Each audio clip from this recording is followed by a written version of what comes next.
ایک سائل بڑی امیدیں لے کر حضرت نظام الدین کے پاس آیا۔ حضرت کے پاس سوائے اللہ کے نام کے کچھ نہ تھا۔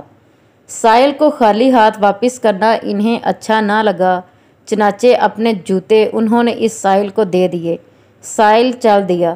راستے میں ایک سرائے ملی۔ اس سائل نے وہاں قیام کیا۔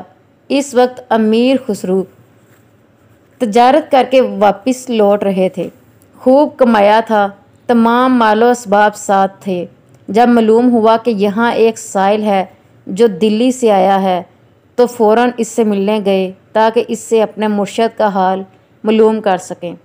اس نے اپنی محرومی کی داستان سنائی۔